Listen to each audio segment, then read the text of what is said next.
Hi, good day. This is Ken Lau. And today I show you how to create an input box in the using the macro. So let's open a new file and open the VBA editor.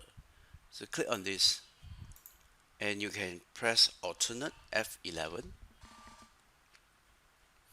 and then you can right click on this any of this project here and create a new module. And then what you can do is you type in the sub.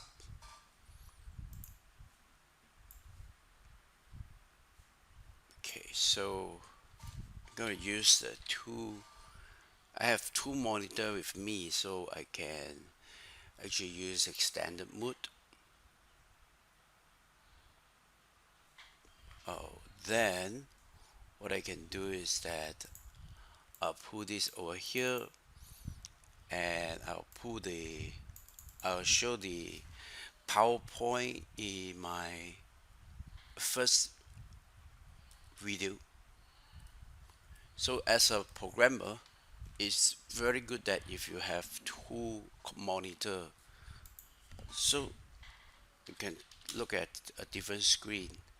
Test. So simply type test subspace test and enter. That will, as Excel will help you to finish up the end sub.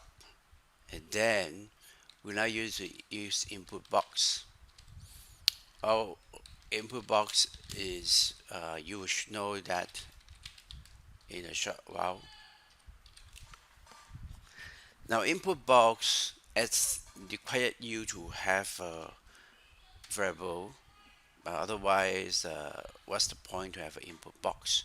So we have the name as a variable, keep it there, and then we can use a message box to hi the persons, hi, and then we can join it with the value we entered here.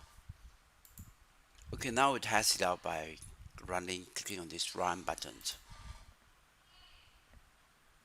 Okay, so you might not be able to see that because it's happened here.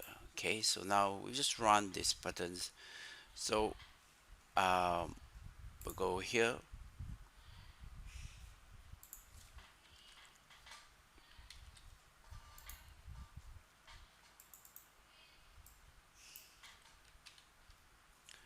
and right here, so as you can see that. Okay, so I'm gonna press this run button, and you see that Excel will have pop this input box. It asks you because it accept a value. So I'll just put there can't allow G here, and I click OK, and a message box will pop up. It's called Hi Lao Jiyong. You see that it stored this into a variable called name, and then Hi Lao Jiyong. Click OK, and that is how you use an input box in the simplest method. Thanks for watching.